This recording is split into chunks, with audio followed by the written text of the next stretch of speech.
Hey, so again, it's now the middle of February, just past the middle of February actually, and it's still the month of love, so let's talk about loving each other through the hard stuff.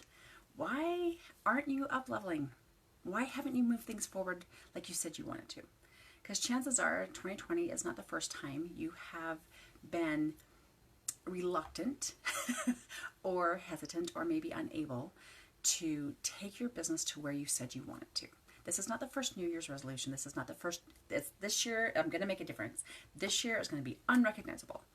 I remember coming out of a retreat in Colorado back in 2017. I think it was 2017. And they're like, what's your word of the year? And I'm not a word of the year type person. And I said, unrecognizable. My business will be unrecognizable. Is yours? Is it different enough that you can say, yep, it's different?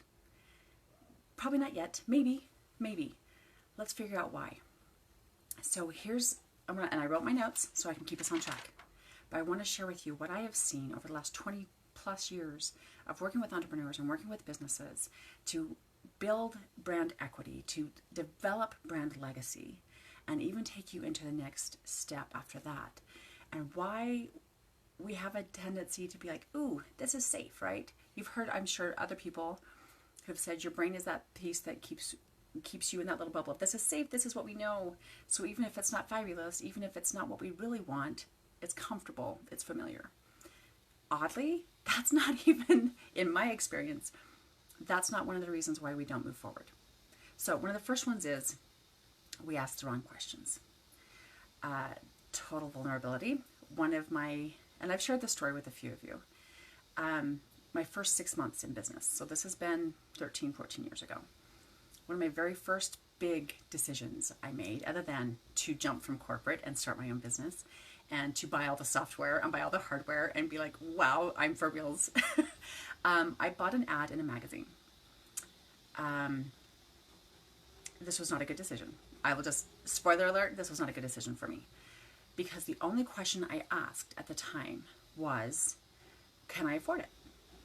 Now, it was a decent sized investment, especially for somebody who's been in the business for 6 months. I had 10 years experience before that in corporate. I've been doing this since 1998, but I was 6 months new into my own business. And the only question I asked myself when they called and said, hey, would you like to advertise in this magazine? Because I was a list of new businesses. They got my number, called. The only question I asked myself was, can I afford it? I would never recommend that to a client, ever. Why didn't I ask, who else is in the magazine? Where is it going? And then, like, what kind of impact can I have with this ad, right? What's my potential return on investment? Who will be seeing me? Because not only is that a good decision of should I even bother, is this worth, whether it's $5 or $5,000, is this worth it? Will this give me an ROI? Is this where I want to be seen? Does this position me in a way that I want to be positioned? Because after all, branding is all about positioning, my friends, by the way. So not only are all those decisions good in the very beginning to see if it's a yes or a no, but then because I had graphic design skill, I was like, I'll just do it myself. And again, I didn't ask myself the question of, who will see this? What do I want it to say? What do I want? What is my call to action? I had been doing this for 10 years. And somehow in my own little head, I decided that that wasn't important anymore. I just completely skipped over those questions and was like, make sure my logo's on there. It's got a really great tagline.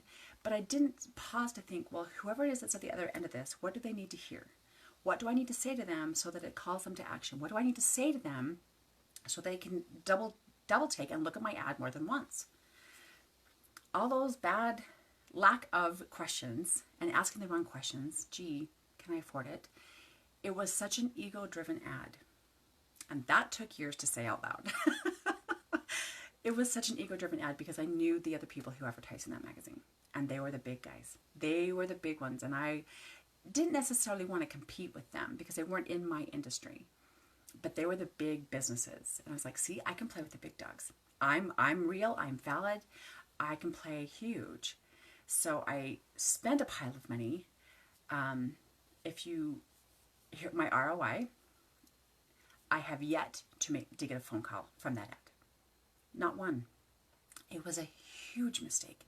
And yet, I'm so glad I did it, because not only do I get to share this with you, because you probably have experienced something like this. Have you ever had one of those decisions where it thinks like a really good time, it makes sense at the time, and then you look back and go, holy crap, oops. Give it 5 years, give it 12 years, and it will be more of a learning experience, and you can actually grow from it. It'll be okay. That's maybe to get that message. It's going to be okay. The point is, we ask the wrong questions. The reason we haven't up-leveled the way we said we wanted to, the reason you aren't speaking on the bigger stages, singing in the bigger auditoriums, the reason you aren't charging the bigger dollars, the reason you aren't speaking in a way that engages higher paying clients is because you ask the wrong questions. You ask, can I afford it? You ask, am I good enough? You ask, how can I possibly do this? And all that doubt comes in because you're not asking the right questions, like, can I change their lives? Are the people in that arena, are they the ones who need to hear this? And do they need to hear it from me? Because those answers are yes. Those answers are always yes. That's what helps you get the gumption and the motivation and the focus and the direction to actually move your business forward like you said you wanted to. Does that make sense? Here's the bottom line. When you ask the wrong questions, or just stop asking after you get the answer you think you want, there's no equity in that. There was nothing in that for me. I built absolutely zero brand equity with that ad. None. It was a huge expense for me at the time. Not an unsizable one now. It was a big deal. And there's no legacy in that. There's not one person who got that magazine and even looked twice at my ad. They didn't get anything from it. They didn't learn from it. They didn't change their mind about it. They didn't get more excited about branding at the time about it. Nothing. There's no brand equity. There's no brand legacy. I will certainly not be remembered for it. I am the only one who remembers that I bought that ad. That's one of the biggest problems we have. That's one of the biggest challenges we get to face as entrepreneurs about taking our business to the next level, up-leveling, making more money, making a bigger impact, and making a bigger stir in this great big old pot. We get to ask better questions. Secondly, we don't know what's next. I know we've talked about this before. We have all these ideas and we don't know what to do first. What's the next right step? But here's the problem with that. It's not just that we don't know what to do. There's a lot of information. There are a lot of people out there who are certain they know your next step for you. And the problem with that is that in part is because it's their next step, not yours. And they have this beautiful signature program that has made them a lot of money and it has affected a lot of people's lives, and some people that works really, really well. But I know that if you are listening to my voice right now, that doesn't work for you, because you are an entrepreneur who insists on creating your own path. It is amazing to me. I've always maintained that I have an issue with authority. I don't do well. I like to make my own rules. I like to play my own game my way. I like to do things my path. I have a tendency to work with people just like that, who are like, I need to do this my way. How do I do it my way, but still have help, right? We're going to get to that. It's all about having somebody who can help you pave the way, because I understand how you get to move forward, but it gets to be your path, and you get to decide if it jogs left or right, and when you pause and when you sprint forward. It gets to be your way, but there are certain things that I can help you get past, get through faster. You could probably do it by yourself. Think about it. When was the last time you hired a coach? The bottom line is you could get there on your own, all by your own lonesome, but it's not going to be as fun. It's not going to be as profitable, and it sure isn't going to be as fast. So back to so much information. When there's that much information, we have a tendency to get a little bit confused. We're not quite sure where to look. And when we get more confused, we lack confidence. Our lack of confidence leads to making poor decisions for us. And when we make poor decisions for us, we get less than fabulous results. Now, if we were to act, hey Nick, nice to see you. If we were to ask better questions and cut through some of that information, because it's everywhere. Everybody's got an answer. Everybody's got a plan. It worked for them. Surely it must work for you, right? If we cut through some of that confusion and some of that information by asking really amazing questions, we are going to be less confused. We can see the path more clearly. And when we can see the path more clearly, that boosts our confidence level. And when we push away the lack of confidence, when we feel like we've got our stuff together, we know what we're doing, we make better decisions. And when you make better decisions, you get better results.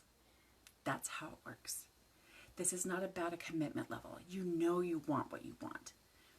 You just get to fight through some of that confusion, some of that information.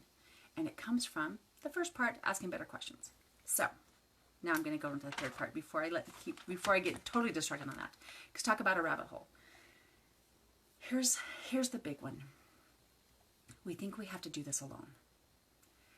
Entrepreneurs, I've been doing this now on my own for 13, 14 years. And when I say on my own, I mean because I'm the sole person working in this particular office. I am not alone. I have a team. I have people who help me with my social. I have people who help me with my networking, people who help me get booked on stages, people who help me follow up with stages. I have people who look at my book before it goes to print. I have people in my space, whether on a professional level or not, that are completely on my team. You don't have to do this alone. In fact, I'm going to say you can't. In this world, in 2020, this is not the time for a single person to be walking down their path. Since high school, I have joked, the world is scary, take a buddy. In the entrepreneurial world, and in 2020, that is even more so. Here's the really great part about that. As you are carving out your path, because you are, after all, you, and you like to do things your way, the more clear you are about that, the more confident you are in the decisions you are making, and as you are getting these results, it becomes easier for two things to happen. Hey, Margaret, nice to see you. Two things get to happen. One, you get to have those results, and your people start going, wow, what is she doing? What are they doing over there that's working so well? We should be doing some of that. And they get to join you, because it's not just a, let me have a piece. It's, how can I support you? I see what you're doing is important. I see you are committed to your mission, your message, your value. How can I get you there faster? How can whatever I have to offer help you down that path further? That's one way. You don't have to do it alone. The other way is the more confident you are, the more clearly you say, this is my path.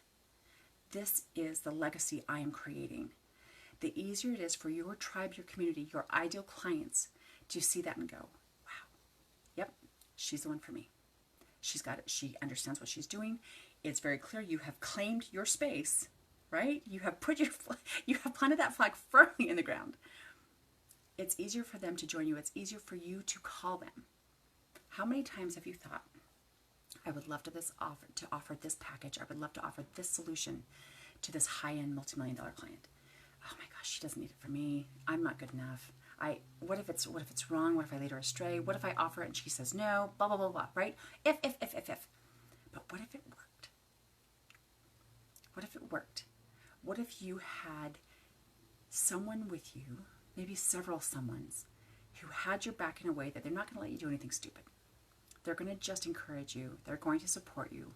They're going to help move those obstacles out of your way so that your path is clear. You're getting the results. You have the confidence. You have the information. So there's no longer an if.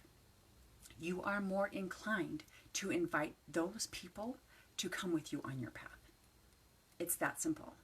Part of why you are not making the bigger dollars that you said you wanted to this year, that you said you wanted to last year and probably the year before, is because you are lacking the confidence to invite those bigger players to come play with you. But if you have your path, if you ask better questions, if you stay focused on what is really driving you, and if you acknowledge and realize and accept and embrace that you don't have to do this alone, that's where there is magic. Everybody wins on that. That's not a win-win. That is a win to the win amplified magnitude. There's a bunch of math numbers. I'm sure somebody's going to yell at me. It is exponentially more successful when you do it with a team. When you do it with people who love you, support you, who can see what you're driving to and love it almost as much as you do. There is such a profound impact that you make on the world when it's not you and your little flag trying to carry it through the jungle, trying to figure out where you're going. When you can say, this is my path, this is my mission, this is my message, come join me. People will flock to you. High-end clients will flock to you. Your mission, your movement gets going further faster because you are that confident, because you are that certain, and the results are there for you, for them, for everyone who gets to participate. So, what's holding you back now? Ask better questions. No, I forgot what my second point was. Ask better questions. Get clear about, cut through the confusion, and get clear about what comes next. Ask someone for help, which leads me to number 3. You don't have to do this alone. You probably never could, and you don't have to. Chances are, I would dare bet, if you are feeling alone right now, because especially as an entrepreneur, even if you have a team, like there's 20 people of you in the office right now, chances are you still feel very alone. You still feel like it all comes down to you, right? The burden is on your shoulders. Win or lose, it's you. You got to do this. You're the one who has to make the calls. You're the one who has to make the sales. You're the one who has to fulfill, right?